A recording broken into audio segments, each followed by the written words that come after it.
नमस्कार दोस्तों, स्वागत है आपका हमारे YouTube चैनल जीके ट्रैकर पे। देखिए फ्रेंड, आज के वीडियो में हम बात करेंगे जो हमारी एक कंप्लीट सीरीज़ है जिसमें हम पूरी परीक्षा वाणी को चैप्टर वाइज यहाँ पे कवर कर रहे हैं। आज की वीडियो में जो हमारी ज्योग्राफी को हम देख रहे थे उत्तराखंड की अध्याय 3 की अंतिम वीडियो हम यहाँ पे कवर करेंगे। लास्ट वीडियो में हमने उत्तराखंड की जलवायु के बारे में बात करी, जलवायु विभाजन को देखा, यहाँ की विभिन्न ऋतुओं को देखा, उन्हें स्थानीय भाषाओं में क्या कहा जाता है, क्या उनसे जुड़े हुए तथ्य हैं, वो सब हमने कवर किए। आज की वीडियो में उत्तराखंड में आपदाओं से जुड़े हुए जो सवाल हैं, प्रमुख आपदाएं जो आपकी हैं और आपदा प्रबंधन को लेकर के जो प्रयास किए गए हैं, उनसे आपसे जो सवाल बन सकते हैं बिल्कुल टू द पॉइंट नोट्स के माध्यम से उनको यहाँ पे कवर करेंगे। तो चलिए दोस्तों, आज की वीडियो को शुरू करते हैं। देखिए, उत्तराखंड एक पहाड़ी राज्य है, तो यहाँ पर काफ़ी प्राकृतिक आपदाएं आने का खतरा है, काफ़ी ज़्यादा आती भी रहती हैं। किस किस तरह की प्राकृतिक आपदाएं उत्तराखंड में आती हैं, जैसे यहाँ पर भूस्खलन की आपदा आती है, यहाँ पर अतिवृष्टि या बादल फटता है, बाढ़, हिमपात के साथ हिमखंडों का गिरना, वन अग्नि और भूकंप, ये अलग अलग प्रकार की आपदाएं जो राज्य के क्षेत्र में आती रहती हैं। हालांकि इनमें कई सारी आपदाएं ऐसी हैं जो एक दूसरे से जुड़ी हुई हैं। यानी अगर भूकंप आएगा तो भूस्खलन हो जाता है, ज़्यादा बरसात हो जाती है, बादल फट जाता है तो बाढ़ आने लगती है, उससे भूस्खलन होने लगता है। तो कई सारी आपदाएं जो हैं ये एक दूसरे से जुड़ी होती हैं। ठीक है, बेसिक सा है लेकिन पूछ सकता है। एक क्वेश्चन आपसे यहां से पूछा गया था, आपको 4 विकल्प दिए गए कि कौन सी आपदा उत्तराखंड को सबसे ज्यादा प्रभावित करती है या सबसे ज्यादा उत्तराखंड के लिए खतरा मानी जाती है, तो वो है आपकी भूस्खलन को आपने ध्यान रखना है। उत्तराखंड पहाड़ी राज्य है, यहाँ की जो बनावट है उसके अकॉर्डिंग अगर इस क्षेत्र में भूस्खलन की आपदा आती है तो वो यहाँ के लिए काफी ज्यादा भीषण होती है बाकी सभी की तुलना में। ठीक है, ये वाला सवाल बना हुआ है। अब यहाँ पर थोड़ा सा भूकंप से रिलेटेड जो क्वेश्चन बन सकते हैं, उत्तराखंड किस जोन में आता है, कितने जोन हैं, ये सवाल बन जाते हैं। देखिए, वैज्ञानिकों ने भारत को 5 भूकंपीय क्षेत्रों में यानी 5 भूकंप के जोनों में बांटा है। ठीक है, हालांकि भूकंप जोन प्रथम और द्वितीय को एक साथ कर इसे जोन 2 बना दिया गया है, अतः वर्तमान में भूकंप जोन की संख्या 4 है। शुरुआत में वैज्ञानिकों ने भारत में भूकंप क्षेत्रों को 5 जोन में बांटा। ठीक है, यानी पूरे भारत को उन्होंने 5 भूकंप क्षेत्रों में बांट दिया, 1 से लेकर 5 तक 5 जोन यहां पर बनाए। कुछ समय के बाद जो भूकंप जोन 1 और भूकंप जोन 2 था, उन दोनों को आपस में एक करके मान लिया गया, नाम दिया गया जोन 2 और उसके बाद जोन 3, जोन 4 और जोन 5। तो 4 जोन अभी वर्तमान में मौजूद हैं। जो पहले वर्गीकरण किया था, जब 5 वर्गों में बांटा गया था, 5 से कम तीव्रता वाले भूकंप उनको डाला गया प्रथम जोन में, 5 से 6 तीव्रता वाले भूकंप को जोन 2 में डाला गया, 6 से 7 वाले भूकंप को जोन 3 में, 7 से 9 वाले को जोन 4 में और 9 से अधिक तीव्रता वाले भूकंप को जोन 5 में डाला गया। अब ये जो पहली वाली जोन है जिसमें 5 से कम और 5 से 6 वाले भूकंप है, पहली और दूसरी में, इनको एक कर दिया गया है। ठीक है, इनमें से जो वर्तमान में 4 जोन हैं, उनमें से 2 जोन यानी कि जोन 4 और जोन 5 ये उत्तराखंड में पड़ते हैं।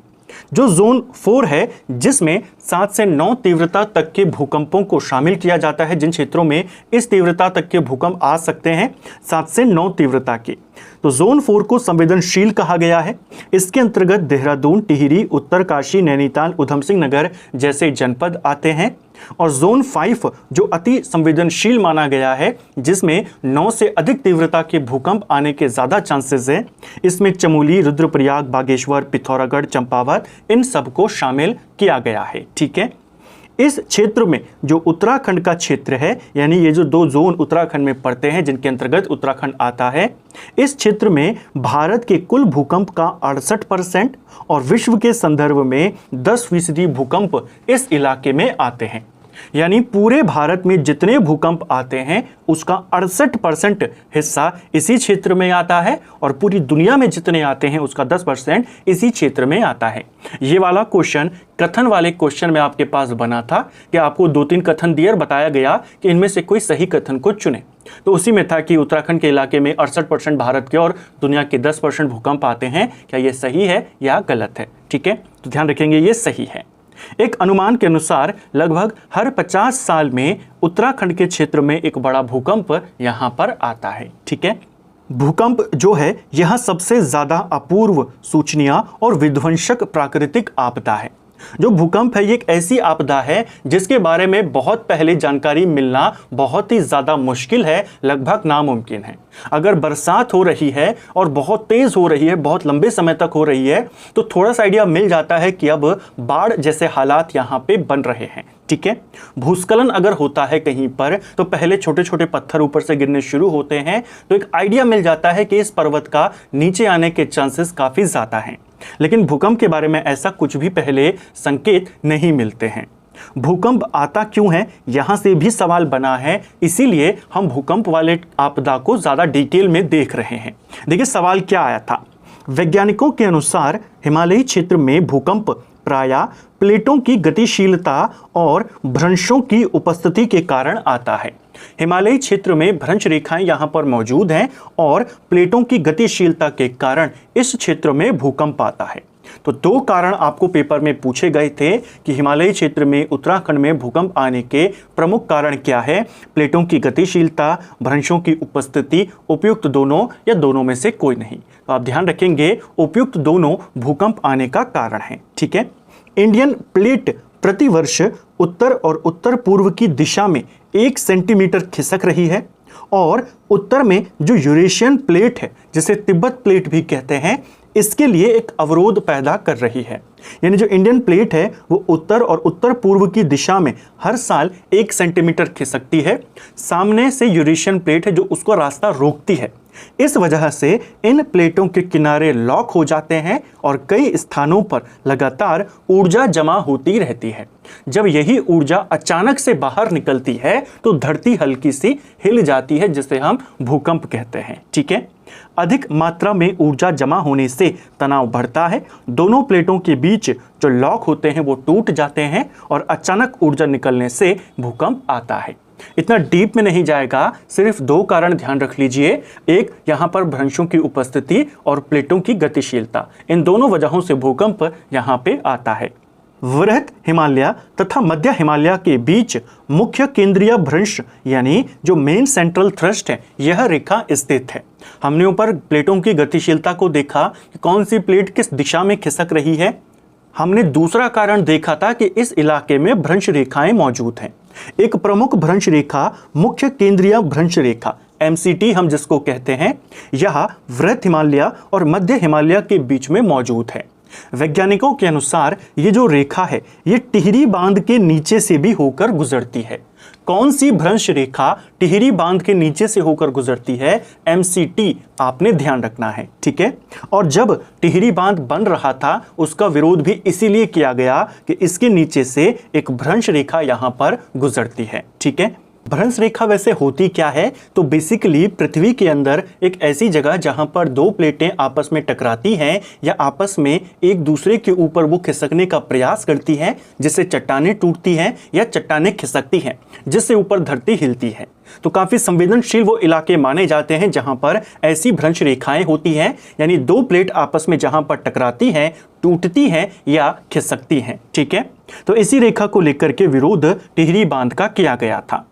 प्रमुख विनाशकारी भूकंप और आपदाएं जो उत्तराखंड के क्षेत्र में आई हैं, चलिए अब उन्हें देखते हैं।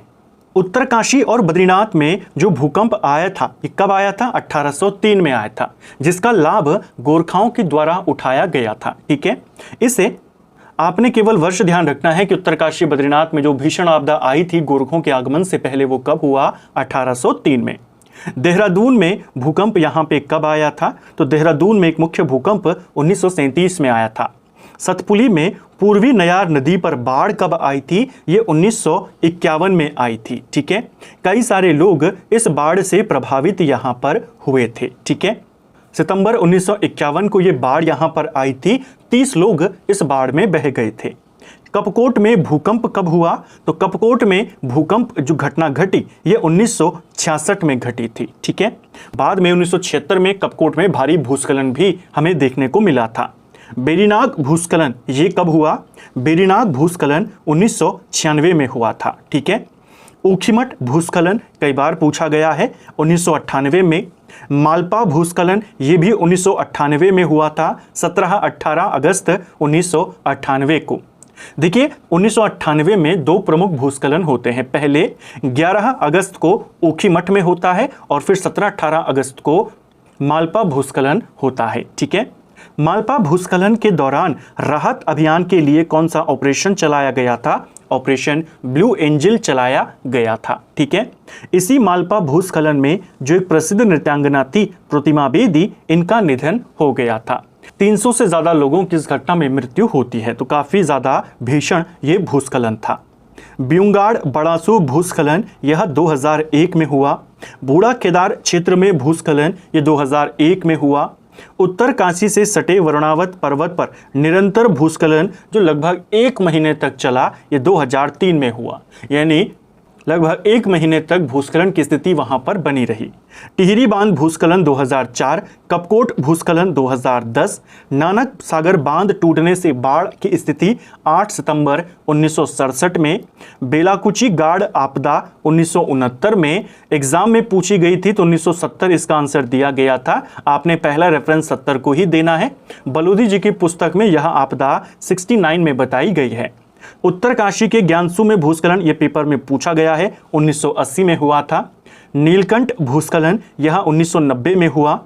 केदारनाथ आपदा यह 16-17 जून 2013 में आई थी। ठीक है, केदारनाथ आपदा को लेकर कुछ और इंपॉर्टेंट सवाल आ जाते हैं। देखिए केदारनाथ आपदा कब आई? पहला सवाल यह है 16-17 जून 2013। संबंधित झील कौन सी थी? किस झील की वजह से यह आपदा आई?